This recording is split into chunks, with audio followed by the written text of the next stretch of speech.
Asalaamu calaykum waraxmatullaahi wabarakaatu. Kusoo dhawaada Somali Motivation Podcast oo aad halkan ka dhageysataan isbuucii hal mar. Waxaa idinla socodsiiyay anigoo ah Istaahil Cabdiraxmaan Caydiid. Maanta waxaa marti inoogu ah Mustafa Baarud Cabdi. Mustafa waxa uu degan yahay magaalada Hargeysa ee Somaliland. Waxa uu hadda diyaarinayaa oo gacanta ku haya shahaadada PhD-ga oo ku diyaarinaya culumta waxbarashada amba macalinimada. wareysigan maanta ayaa waxa uu ku qotomaa intiisa badan laba su'aalo. Su'aasha koowaad ayaa ah waa maxay sababta keentay ardayda reer Somaliland ee kasoo baxay jaamacadaha ku yaala wadanka gudihiisa aqoontii ay barteen tayadooda shaqsi ahaaneed iyo tayada waxbarasho oo mararka qaar aad u sareyso oo ardaygaas aqoon fara badan xambaarsan yahay. Waa maxay sababta aan aqoontaas uga jarahayn shaqo suuqa shaqada ee wadankii waxbarashada ka bartay isla markaana u dhashay. Su'aasha labaad ayaa ah sharaxaadu Mustafa ka bixinayo mahad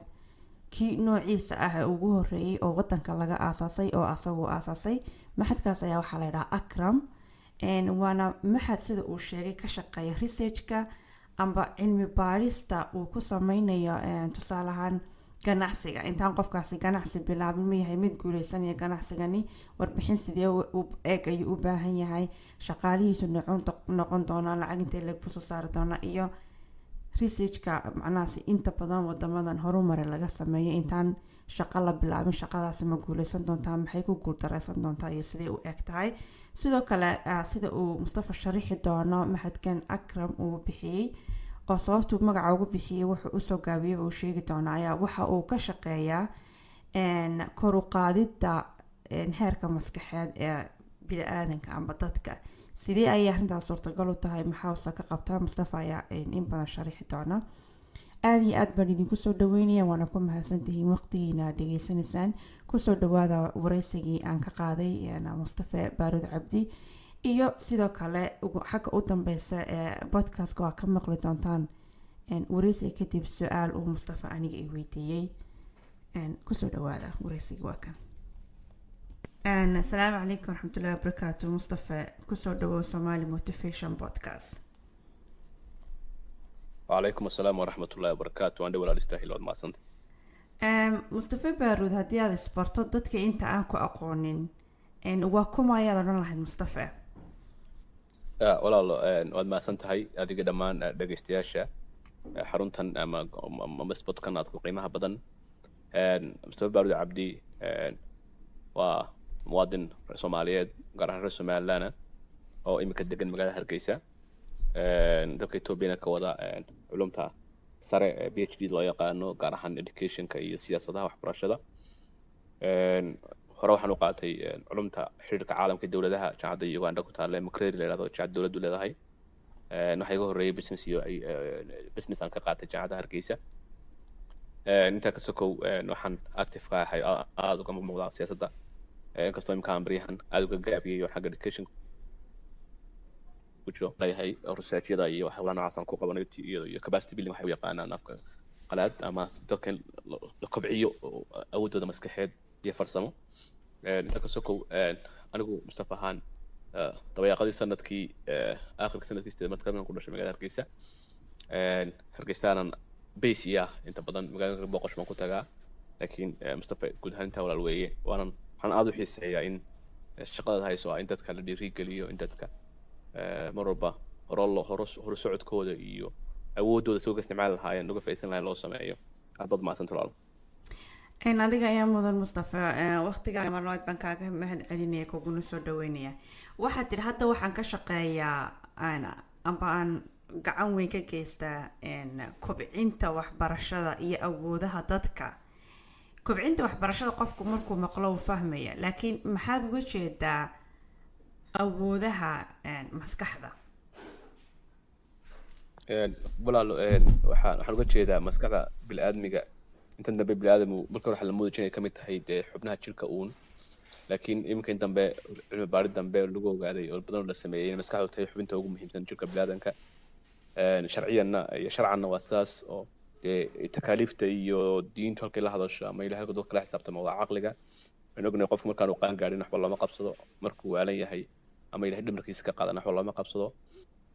markuu ilowsan yahayna waxba looma qabto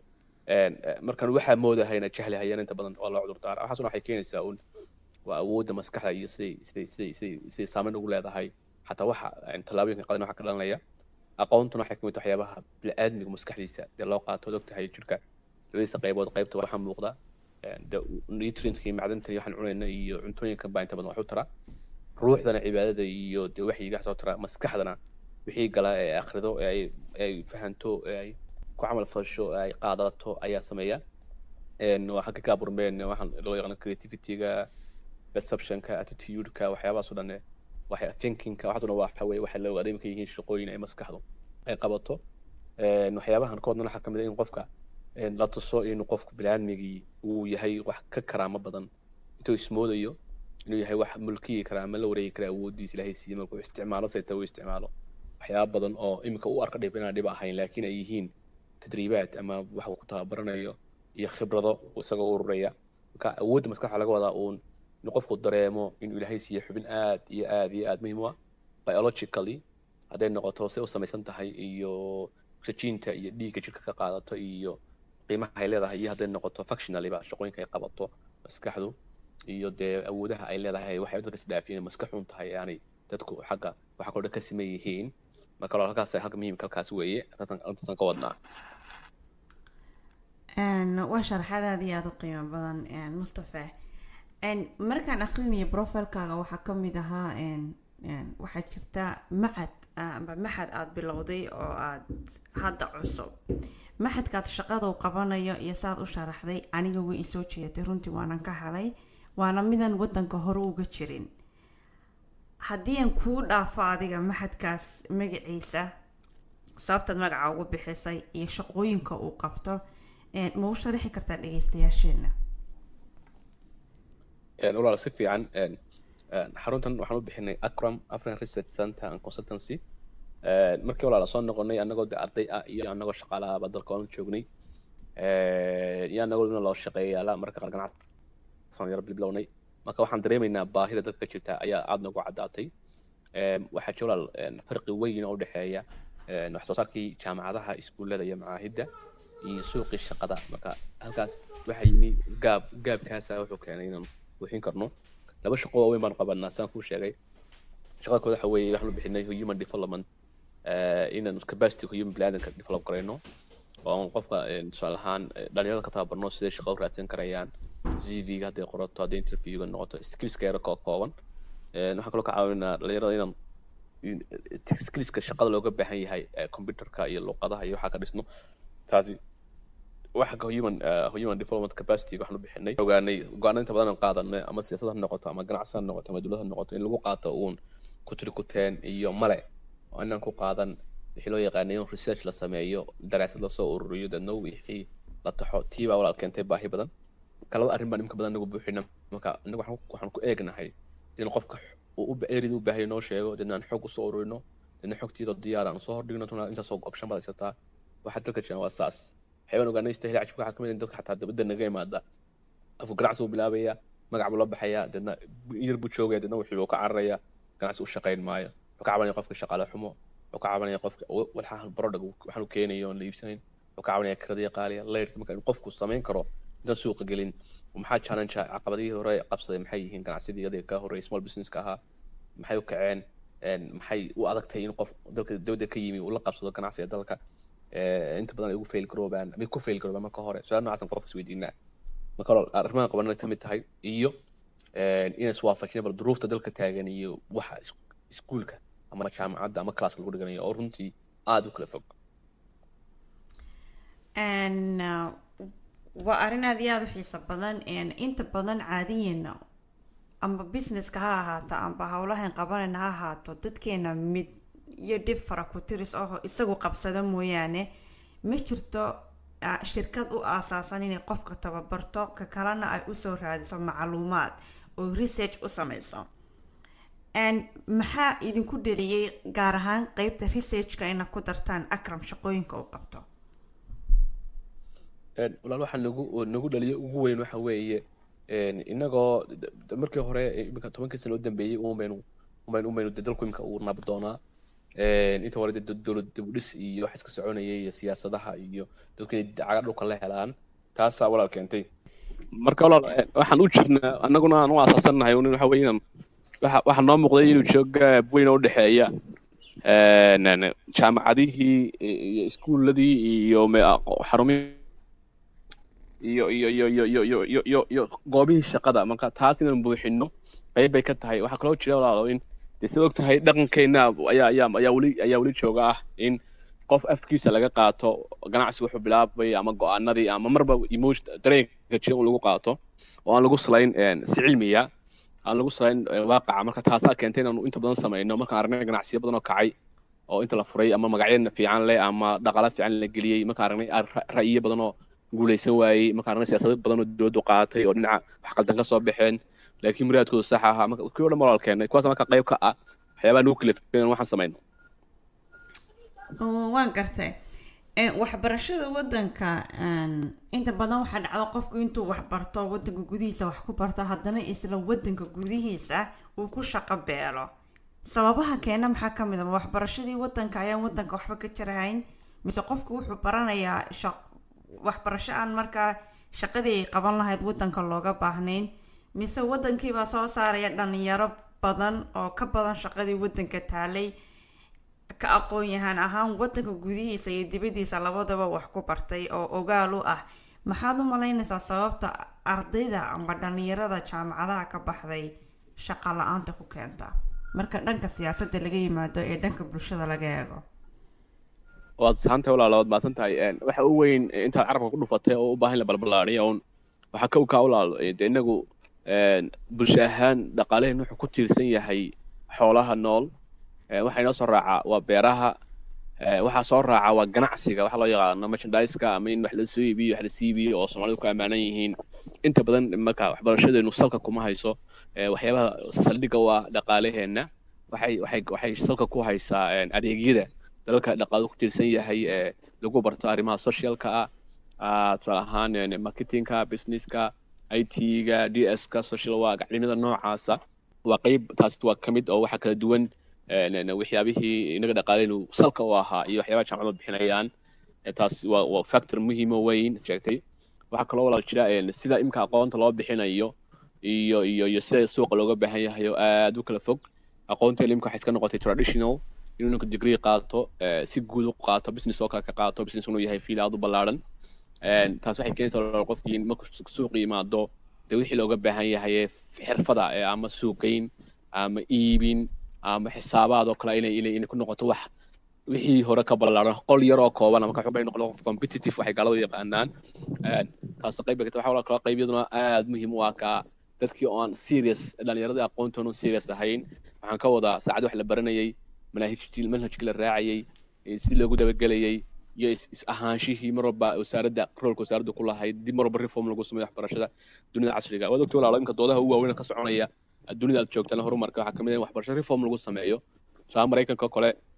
waad ogtahay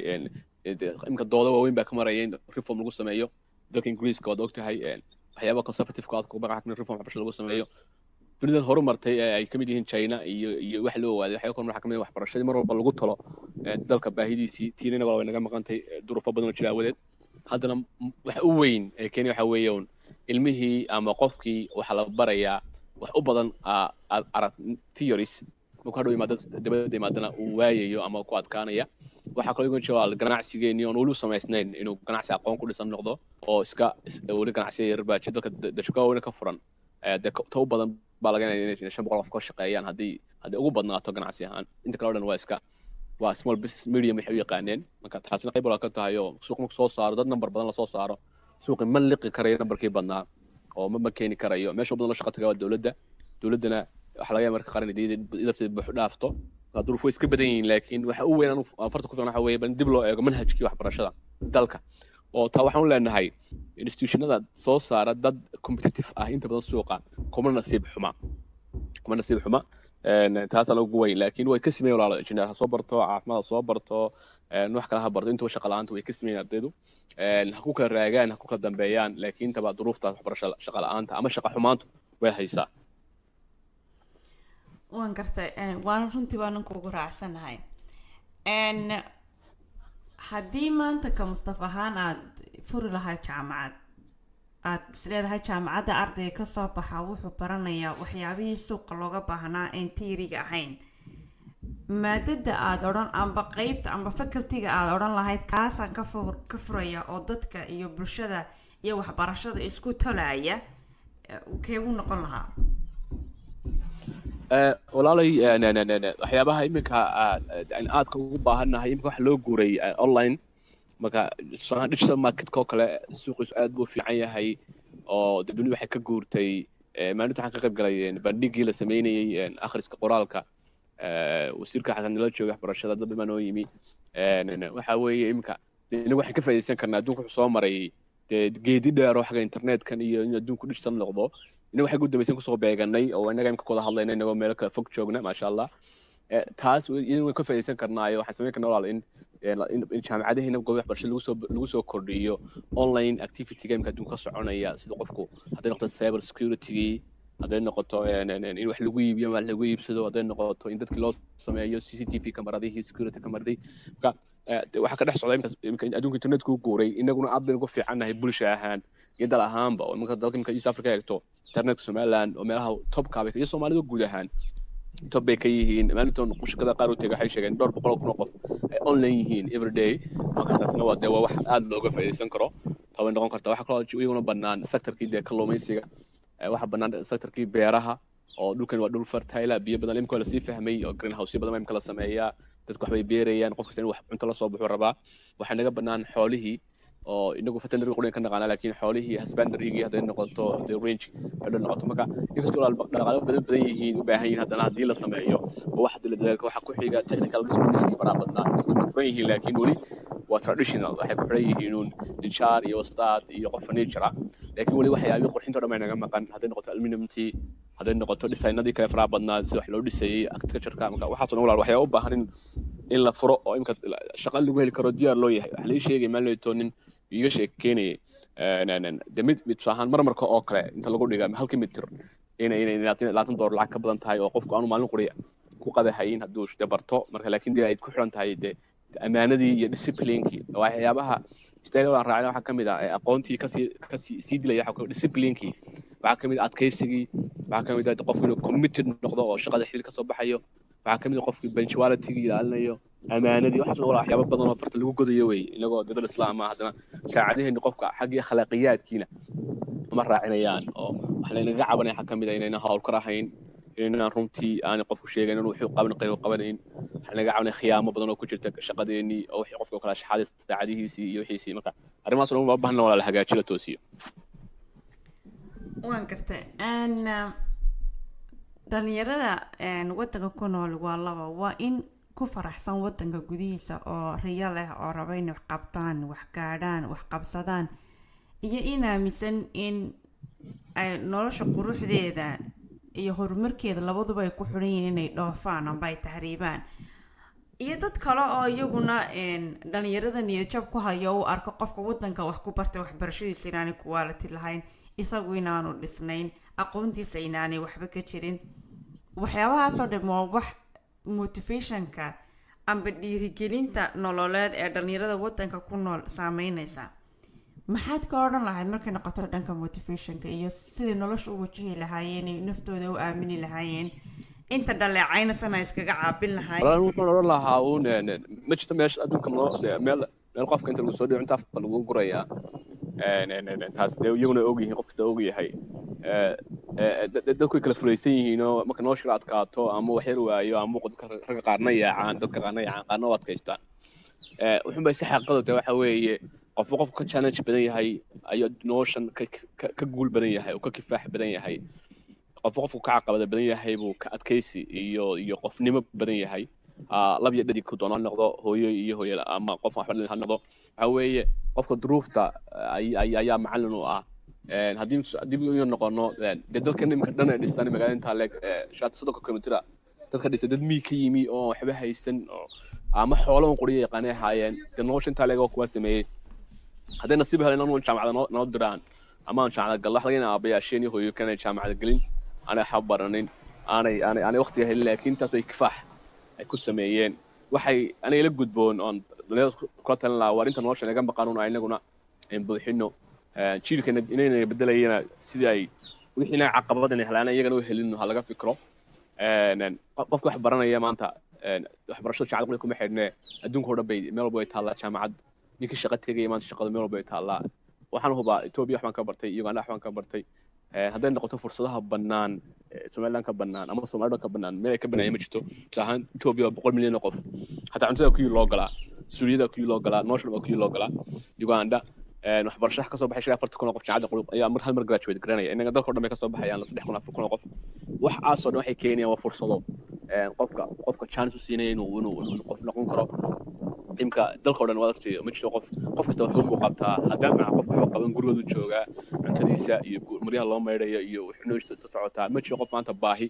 ku seexanaya laakiin waxa isku dhaafay waxa weeye in qofku wax soo kordhiyo in qofku aqoontii wax ku bedelo oo aqoonta u barto inuu change oo ku keeno oo qofku shaqada ay noqoto waxyaabo ka mid ah hadaf uu leeyahay laakiin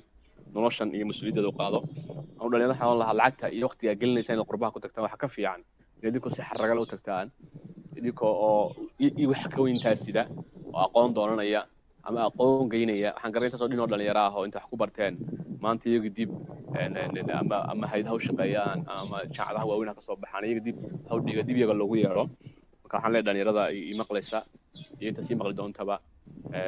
dadnimada iyo qofnimada wax ku jirta qofku inuu halku joogo uu ka dhalaalo qof halku joogo wax ka qaban karo meel kana waxba ka qaban kari maayo meel luqadeeda garanayn diinteeda garanayn dhaqankeeda garanayn intuu la qabsanayaaba cimrigiisa iyo waqtigiisa u dhacaya qofku intuu wax qaban karo intuu xoog iyo waqtiga fursada leeyahay abal istaagay maasantay Mustafa maxaa adiga ku dhiiri geliya oo markaad nolosha wajahaysa adiga maxaa ku dhiiri geliya markay noqoto dhanka waxbarashada dhanka riyada mustaqbalka shaqada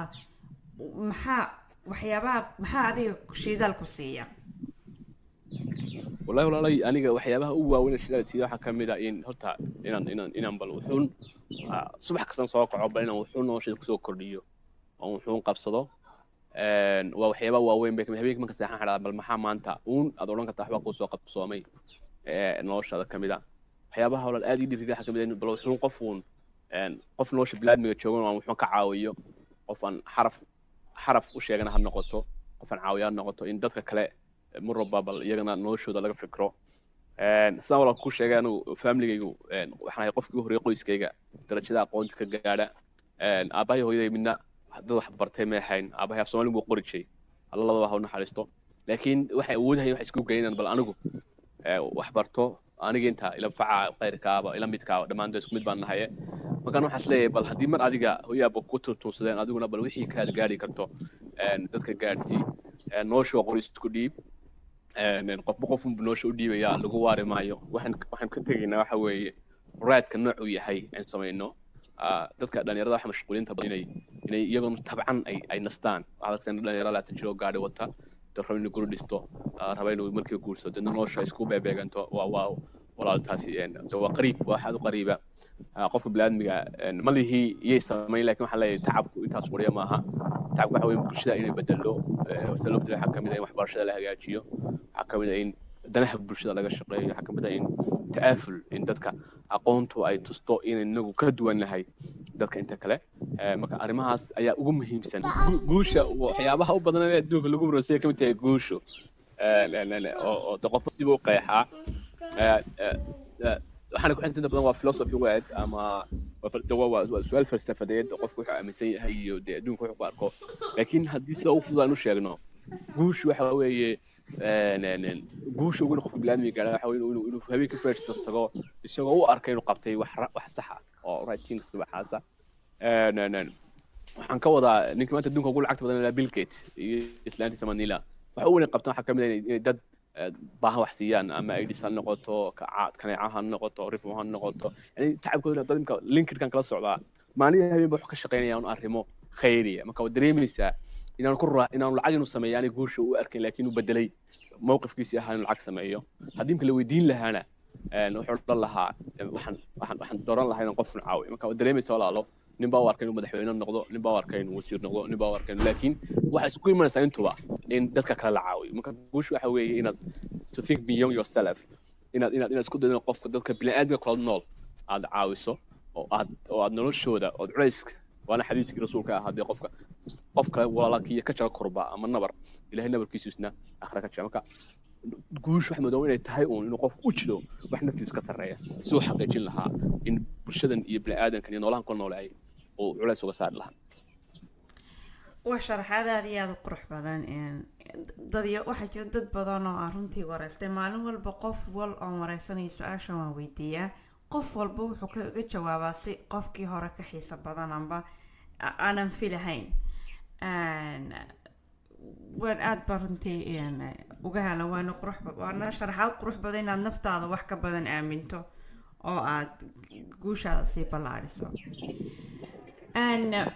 maxaad kula talin lahayd in dhalinyarada wadanka gudihiisa degan doonaya heerka waxbarasho maanta wado ah PhD-ga amba inta qofku waxbarasho marka laga hadlayo meesha uu sareyso qofku doonayo inuu gaadho inta badan wixii inta ka dambeeya kulay waa dadaal dheeraad ah baan oran karaa maxaad fariin u dari lahayd in ardayga gabadha yar amba wiilka yar Mustafa Baruud arko hor modern doonaya inuu halkaaga iyo meel ka sareysa gaadho maxaad u diri lahayd fariin ugu horreyn waxaan leeyahay soo dhawow waad gaari kartaa wax aad culus ma aha waa jaranjaro waana ku soo dhaweynaa aniga inta iga horreysayba anna mar ma soo riyoonayna ka soo gaadho taas waa taas waxaan kula talin lahaa waxa weeye waxaan baranaa waa cilmiguna haddii aanu dabaqaad lahayn waxba kama dhaco dee buug meel yaala marka digrigeennii iyo mastertii aan soo baranay ama imka baranno su'aal ku isweydiiyo maxay ka anfacayaan noloshaada maxay ka anfacayaan bulshada ku dhex nooshahay cilmigan aan baranaya waqti wuxuu igu soo celinayaa riteen waxay yiraahdaan walaal waayo waad ogtahay waqti weyn 4 sano lagu bixiyaa midna 3 sano midna 2 sano علشان وتواصل نوقف وحبرنا طبعا كان صنع wax kastoo kale uu qaban lahaa wax kale soo saar lahaa ugu yaraadaan sinaca weeye dad guursan lahayd waxa laga yaabaa 4 qof 5 qof 6 qof ilaa dugsiga dal lahayd oo bini'aadana wax ka qiimo ma jiro haddaad meherad furan lahayd oo aad u habeen maalin ka shaqeyn lahayd laga yaabaa inaad qof inuu ganacsan noqon lahayd marka weeye isweydiin adigu maxay tahay hadafka ugu dambeeya ee aad buugan iyo waxaan u sidataa maxay waxaan aad dhiganaysaa adiga shakhsiyan ka anfacayaan ama bulshada ku dhex nooshay maxay ka anfacayaan si wax kugu soo celinayaan hadhow marka barato maxay sense dadkii hore bartay cilmigan bartay maxaad ka duwalaan kartaa maxaanay qaban maxaad leedahay ha ku soxo marka su'aalaha muhiimka u baahan isweydiiyaa su'aalaha weeye adoo aragtaan ma yaanu marka hore business baan ahaa waan ka wareegay siyaasadda iyo IR baan galay waan ka wareegay marka education maraya sababtoo waxaan ogaaday finally meelaha wax ka qaldan waxa kamid ah qofka sida wax loo baraya inay la jaan qaado qofka go'aankiisa iyo nolosha mustaqbalka waayo qof markay isagoo yar 5 jir ilmaha guri laga saaro sida caadiga ilmaha 6 jir guri laga saaro iskuulka geeya maalintaas waxa loo bilaabay ilmaha programming sida computer lagu bilaabo iskuulka la geeyay macalinka loo geeyo waxay bilaabeen ilmihiina inay jiheeyaan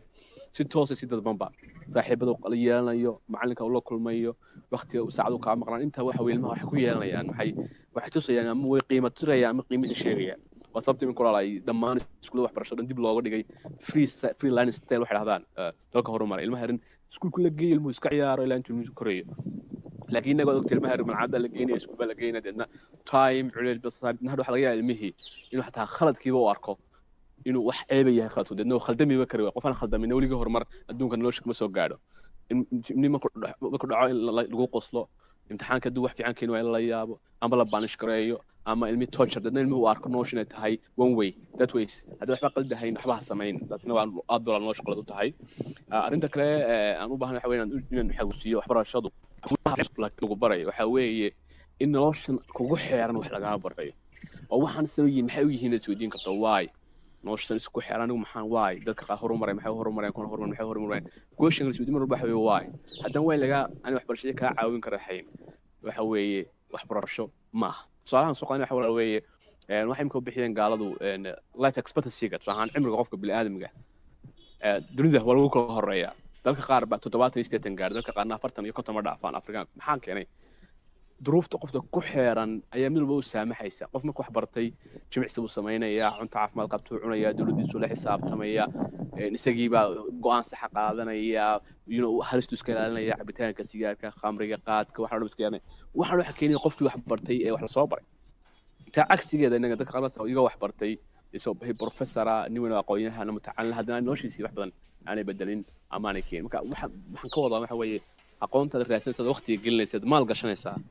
maxay ka anfacaysaa su-aashaas weydiiyey maxaad iminka haysataa aad doonta inaad kordhiso qof muslimaad tahay qof soomaaliyaad tahay oo barowda oo dad ummaday leeyahay waxaan value ummadda u sida marka maxaynu leedahay waynu samayn karaynaa inagu aan soo saari karaynaa marka soomaaliya laakiin waxaa la soo dhawaada wax qariiba maaha waa albaab furan aad baan idinku soo dhaweynaa annagaa jeclaan tol badan yeelano oo aqoon-yahano ah soomaalida u taqaana tolka aqoon-yahan fara badan aan yeelano dadka jiheeya aad baan idin salaamaya aad iyo aad baa umahadsantay Mustafa adiga anigu muddo dheer baynu naqaanaa baynu isku fasal ahayn maxaad su-aal ah oo maskaxdaada kusoo dhacaya oo aad i weydiin lahayd waxa ugu weyn xisaab badan waxa weeye wasaa sheegtay oo mideen istaylay buugooda sidanay ma sha Allah markii dambe motion tamam meel ku tuurtay waxa ugu weyn kugu kaleefin inaad meeshan samayso oo